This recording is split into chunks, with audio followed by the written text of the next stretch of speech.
जी हाँ, corona virus को लेकर इसी बीच अभी एक और बड़ी बिग ब्रेकिंग न्यूज अपडेट आ रही है। जी हाँ, आपको बता दें कोरोना के साथ एक और नई बीमारी देखने को मिली है। खतरनाक चेतावनी जारी की गई है दोस्तों वैज्ञानिकों द्वारा। खासकर बच्चों का आपको विशेष ध्यान रखने की जरूरत है, क्योंकि बच्चों के पीठ में इस तरह के चेचक जैसे निशान बन रहे हैं उस बीमारी के चलते, और बहुत ही खतरनाक और भयंकर बीमारी है, वो भी आपको बताएंगे। इसके अलावा भी दोस्तों कोरोना से जुड़ी आज देश और दुनिया भर की तमाम 15 बड़ी खबरों पर इस वीडियो में नजर डालेंगे फटाफट से। मुख्य बुलेटिन समाचार के इस वीडियो में ध्यान से बने रहेगा हमारे साथ और एकदम पूरा लास्ट तक जरूर देखिएगा। मैं आपका बिना टाइम वेस्ट किए सबसे पहले आपको ले चलता हूं दोस्तों कोरोना से जुड़े पहले अपडेट पर। तो दोस्तों कोरोना वायरस से जान जाने वालों के मामले में भारत की स्थिति दुनिया से बेहतर नजर आ रही है। संक्रमित मरीजों के स्वस्थ होने की दर भी 40% तक पहुंच चुकी है, यानी कि रिकवरी रेट भी काफी अच्छी चल रही है अभी। लेकिन आपको बता दें दोस्तों की ऑफिशियली भारत के स्वास्थ्य मंत्रालय के अनुसार पिछले 24 घंटों के दौरान भारत में नए कोरोना के जो मामले देखे गए, रिकॉर्ड तोड़ मामले आए हैं। 5611 नए मामले देखे गए। जान जाने वाले लोगों का आंकड़ा भी बढ़ चुका है। लेकिन इसी बीच एक और बड़ी खबर आ रही है कि देश में पीड़ितों की कुल संख्या की अगर बात करें ना, भारत में वो पहुंच चुके दोस्तों 1,06,750 तक पहुंच चुकी है। महाराष्ट्र समेत देश के कुछ ऐसे राज्य हैं जिनमें काफी गंभीर हालात चल रहे हैं। जी हाँ, आपको बता दें देश में कोरोना वायरस मामलों की संख्या 1 लाख के पार कल ही हो चुकी थी, और स्वास्थ्य मंत्रालय के आंकड़ों से पता चला कि पिछले 24 घंटों के दौरान 5,611 नए मामले आए हैं। वहीं पिछले 24 घंटों में जान जाने वाले लोगों की संख्या 140 तक रही है। स्वास्थ्य मंत्रालय के आंकड़ों के मुताबिक दोस्तों भारत में कोरोना वायरस के मामलों की कुल संख्या का एग्जैक्ट आंकड़ा अभी इस वक्त चल रहा है 1,06,750। मंत्रालय ने कहा दोस्तों कि कुल 61,149 मामले सक्रिय हैं। बाकी 42,298 मरीज इस बीमारी से ठीक भी हो चुके हैं और उन्हें घर जाने की छुट्टी दे दी गई है। इसके अलावा आपको बता दें 3,303 लोगों की टोटल जान चली गई है देश भर में। वहीं महाराष्ट्र राज्य में कोरोना वायरस के सबसे ज्यादा मामले 37,136 हो चुके हैं। इसके बाद तमिलनाडु में 12,448 और फिर गुजरात में 12,140 मामले चल रहे हैं। महाराष्ट्र में सबसे ज्यादा जान जाने वाले संख्यों का आंकड़ा भी महाराष्ट्र में ही रहा है, जिसमें टोटल 1249 लोगों की जान चली गई कोरोना वायरस के चलते। उसके बाद गुजरात में 719 लोग, उसके बाद मध्य प्रदेश में 258 लोग इस दुनिया से अलविदा कह चुके हैं। और भी अलग अलग राज्यों का क्या स्टेटस चल रहा है ये तो आप स्क्रीन पर देख ही सकते हैं, राइट। लेकिन इस वक्त अपन नजर डालते दोस्तों देश और दुनिया से जुड़ी कोरोना की कुछ प्रमुख दूसरी हेडलाइंस न्यूज पर। तो बड़ी खबर आप देख पा रहे होंगे दोस्तों की पूरी दुनिया के अगर ग्लोबल आंकड़ों की बात करें ना, तो कोरोना वायरस वर्ल्ड वाइड पहुंच चुका है। 48,97,567 टोटल कंफर्म्ड मामले हो चुके हैं, जिनमें से 16,88,000 लोग ठीक भी हो चुके हैं, जबकि 3,23,286 लोग इस दुनिया को हमेशा के लिए अलविदा कह चुके हैं। ये तो दोस्तों पूरी दुनिया का ग्लोबल आंकड़ा चल रहा है, राइट। आइए अब नजर डालते हैं कोरोना से जुड़े कुछ और फटाफट से हेडलाइंस न्यूज अपडेट पर। तो बड़ी खबर देख पा रहे कोरोना वायरस लॉकडाउन का एक पॉजिटिव इंपैक्ट भी देखने को मिला। पूरी दुनिया को पहली बार इसका इतना बड़ा लाभ हुआ। जी हाँ, आपको बता दें कोरोना वायरस के चलते जहां आपको पता होगा दोस्तों की पूरी दुनिया में पिछले कुछ महीनों से लॉकडाउन लगा हुआ, या यूं कहें तो पूरी दुनिया एक बार थमी सी हुई है। जिस तरह से गाड़ी के पहिए हमेशा चलते रहते हैं, चलती हुई गाड़ी के पहिए, ठीक उसी तरह से दुनिया इतनी रफ्तार से चल रही थी जिसकी कोई गति नहीं, जिसकी कोई सीमा नहीं, जिसके रुकने का दूर दूर तक कोई चांस दिखाई नहीं दे रहा। एकाएक अगर आपको मैं पूछूं दोस्तों कि क्या ये दुनिया कभी रुक सकती है यार दोस्त, तो आप मुझ पर हंसोगे, राइट। और यकीन भी नहीं आता था इससे पहले कि एक ऐसा वक्त भी आएगा जब पूरी दुनिया का समय चक्र एक क्षण के लिए रुक जाएगा। सिर्फ एक क्षण के लिए नहीं, बल्कि एक महीने के लिए भी नहीं, बल्कि कई महीनों के लिए रुक जाएगी। पूरी दुनिया पॉज हो जाएगी, पूरी दुनिया स्टॉप हो जाएगी। इसको वापस रिज्यूम करना पड़ेगा। ये हम पहले कभी सोच भी नहीं सकते थे, राइट। लेकिन आज ये हम देख भी रही है। हो सकता है दोस्तों कि आगे आने वाले भविष्य में हम अपनी पीढ़ियों से ये बात बताएं कि एक ऐसा वक्त आया था जब 2 महीने के लिए पूरी दुनिया स्टॉप हो चुकी थी। सब लोग घरों में बंद थे, सब गाड़ी वाहन व्हीकल काम धंधे कारोबार फैक्ट्री सब कुछ स्टॉप थे। तो शायद वो पीढ़ियां यकीन भी नहीं कर पाए, क्योंकि उस वक्त दुनिया के दौड़ने की रफ्तार अभी से भी कई गुना ज्यादा बढ़ चुकी होगी। और उस समय हम और आप मिलकर कभी ये अंदाजा भी नहीं लगा सकते, कभी ये एज्यूम भी नहीं कर सकते, कभी ये कल्पना भी नहीं कर सकते कि ये दौड़ती हुई दुनिया, ये उड़ती हुई दुनिया, ये इतनी रफ्तार से चलती हुई दुनिया क्या एकाएक पॉज हो जाएगी।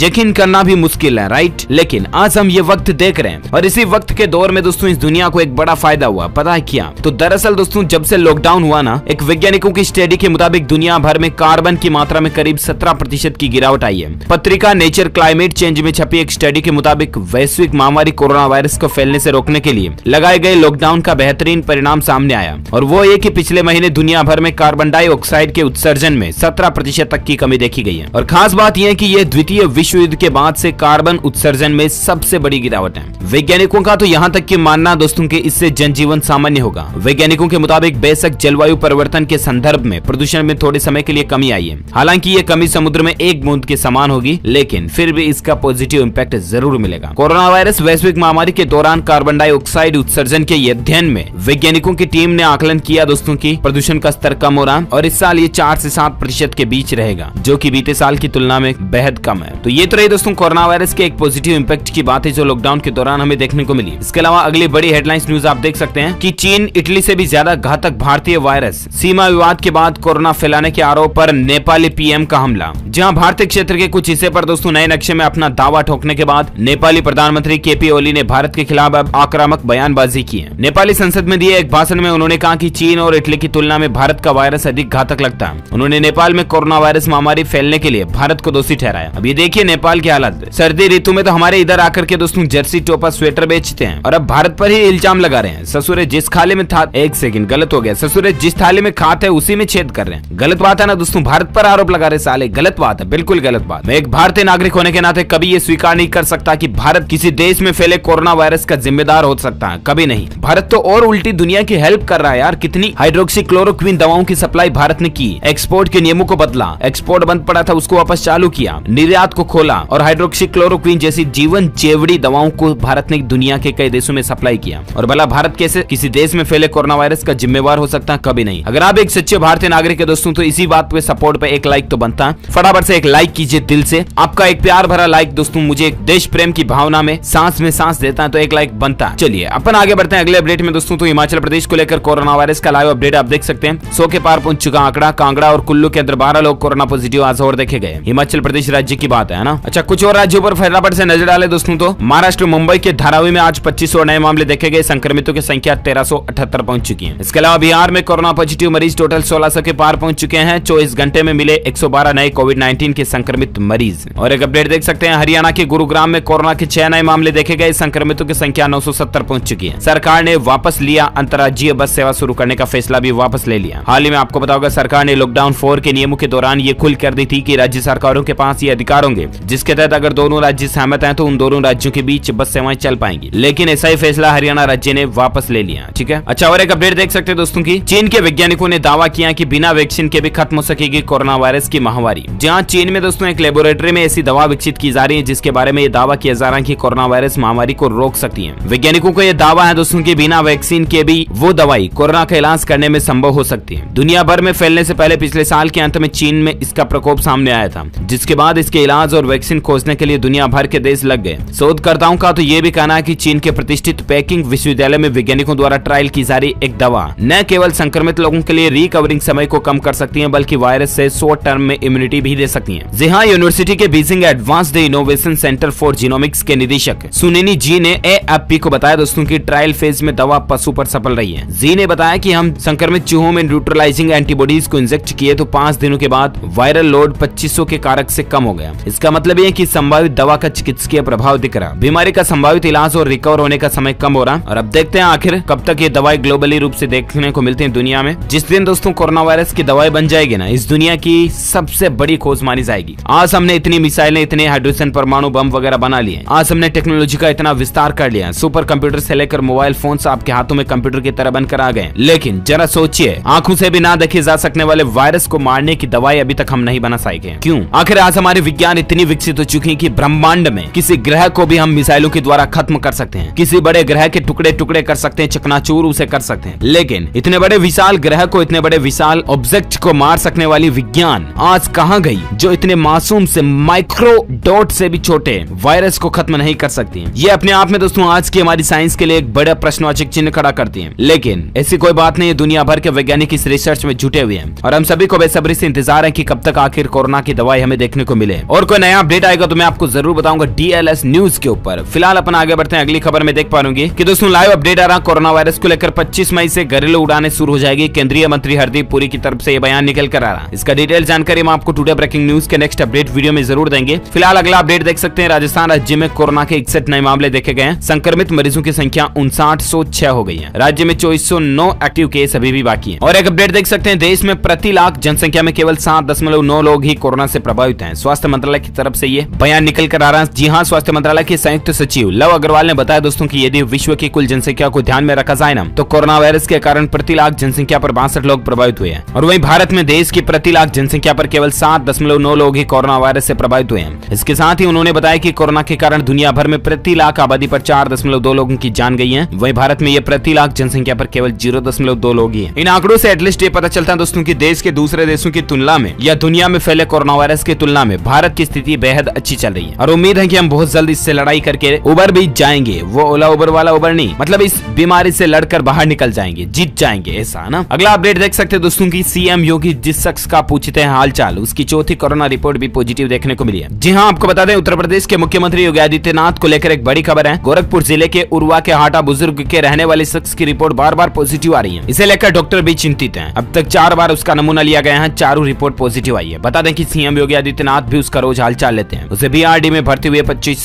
दिन समथिंग हो चुके हैं। बीआरडी मेडिकल कॉलेज के प्राचार्य डॉक्टर गणेश कुमार ने बताया दोस्तों कि अब उसके इलाज की व्यवस्था में बदलाव किया गया। देखते हैं आगे क्या अपडेट आते हैं, मैं आपको बताऊंगा। लेकिन इसी बीच दोस्तों अगली जो बड़ी breaking news, big breaking news, headlines news आ रही ना, छोटे बच्चों को लेकर बड़ी खतरनाक खबर है। ध्यान से समझिएगा। अगर आप भी घर परिवार में छोटे बच्चे की देखभाल करते हैं या अगर आपके घर परिवार में भी छोटे मुट्टे नन्हे मुन्ने बाल गोपाल बच्चे हैं तो जरा ध्यान से समझिए। बड़ी खबर देख सकते हैं कि भारत आई कोरोना से जुड़ी बच्चों की दुर्लभ बीमारी। ये लक्षण को कभी भी इग्नोर ना करें। जहां कोरोना वायरस से जोड़कर देखी जा रही बच्चों की एक दुर्लभ बीमारी ने भारत में भी दस्तक दे दी है। जी हाँ, डॉक्टरों का कहना है दोस्तों कि जो बच्चे मल्टी सिस्टम इंफ्लेमेटरी सिंड्रोम यानी कि MIS से परेशान है ना, उन पर तुरंत ध्यान देने की जरूरत है। शायद उन्हें अस्पताल में भर्ती करने की जरूरत भी पड़े, क्योंकि बच्चों में पाए जाने वाला ये सिंड्रोम कोरोना वायरस का एक गंभीर लक्षण हो सकता है। ये लक्षण कोरोना वायरस के आम लक्षणों से बिल्कुल अलग है। जी हाँ दोस्तों, मेरा मकसद आपको बिल्कुल भी डराना या ऐसा कुछ भी नहीं है, क्योंकि वैज्ञानिकों के डॉक्टरों की तरफ से जो रिसर्च एनालिटिक्स रिपोर्ट और ब्रेकिंग न्यूज आ रही है ना, वे मैं आपको बता रहा हूँ डायरेक्टली, ठीक है ना। तो भारत के बच्चों में भी इस सिंड्रोम के लक्षण दिखना शुरू हो रहे हैं। कोरोना वायरस से जुड़े लक्षण चेन्नई में एक 8 साल के बच्चे में देखे गए, जिसके बाद उसे आईसीयू में भर्ती कराना पड़ा। हालांकि अब वह पूरी तरह से स्वस्थ हो चुका, लेकिन इस लक्षण में कुछ ऐसा होता है दोस्तों कि बच्चों को पेट दर्द के साथ साथ उल्टी, बुखार और शरीर पर चकत्ते पड़ जाते हैं, जिस तरह से चेचक वगैरह की बीमारी में होता है ना, उस तरह से, है ना। तो दरअसल clinician outreach and communication activity यानी कि कोका की ब्रीफिंग में डॉक्टरों ने कहा दोस्तों कि इस नए सिंड्रोम से बच्चों के दिल को नुकसान पहुंचता है और ऐसे में उन्हें तत्काल इलाज की जरूरत पड़ती है। डॉक्टरों का मानना है कि स्पष्ट रूप से इसमें कोविड-19 की भूमिका, भले ही कई बच्चों में इसका टेस्ट नेगेटिव आए हो, लेकिन उनमें इन्फेक्शन जैसे लक्षण ना दिखे। तो ये कुछ अपडेट है, आप सावधान रहें, अपने बच्चों का खास ध्यान रखें दोस्तों, बाहर न जाने दे बिना काम उनको। और वैसे भी लॉकडाउन 4 का नियम है कि 10 साल से छोटे बच्चों को बाहर ना निकलें घर से, सावधान रहें, सुरक्षित रहें। और इसी बीच अगला अपडेट देख सकते हैं, अमेरिका में कोरोना वैक्सीन की खोज करने वाली टीम के प्रमुख का नाम तय हो चुका। ट्रंप ने मुनासिफ सलाह की शान में पड़े कसीदे। जहां कोरोना वैक्सीन की खोज के लिए फास्ट ट्रैक प्रोग्राम में अमेरिकी राष्ट्रपति डोनाल्ड ट्रंप ने बड़ा बदलाव किया। उन्होंने मोरक्को मूल के शख्स पर भरोसा जताते हुए फास्ट ट्रैक प्रोग्राम का प्रमुख नियुक्त कर दिया। उनकी नियुक्ति पर ट्रंप ने मोरक्को मूल के अमेरिकी डॉक्टर की शान में कुछ कसीदे भी पढ़े हैं। तो ये जानकारी आप देख सकते हैं। और इसी के साथ ही दोस्तों ये आज की बड़ी खबरें, मुख्य समाचार, today breaking news, corona headlines news का अपडेट वीडियो फिनिश होता है। आप मुझे नीचे कमेंट करके बताना दोस्तों कि आपके शहर में अभी कोरोना पॉजिटिव लोगों की संख्या कितनी चल रही है। और साथ ही दिल से इस वीडियो को लाइक करना, ज्यादा से ज्यादा अपने दोस्तों के साथ फेसबुक और व्हाट्सएप पर शेयर करना। आपको लगता है कि जिनकी ने भी आपके दोस्त, परिवार, मित्र कॉन्टैक्ट लिस्ट में, आपकी फेसबुक व्हाट्सएप लिस्ट में जिनकी ने के भी घर में छोटे बच्चे हो सकते हैं, उन लोगों के साथ इस वीडियो को जरूर पहुंचाइएगा, शेयर कीजिएगा, ताकि उनको भी सावधानी और ये अलर्ट मिल जाए। साथ ही इस वीडियो को लाइक करना, शेयर करना। और हाँ, अगर आप DLS न्यूज पर पहली बार आए हैं ना, तो चैनल को सब्सक्राइब करके बेल आइकन जरूर दबा देना, ताकि आपको रोजाना के ताजा अपडेट्स तुरंत आपके मोबाइल पर मिलते रहेंगे। Thank you, take care, goodbye एंड जय हिंद, जय भारत, वंदे मातरम।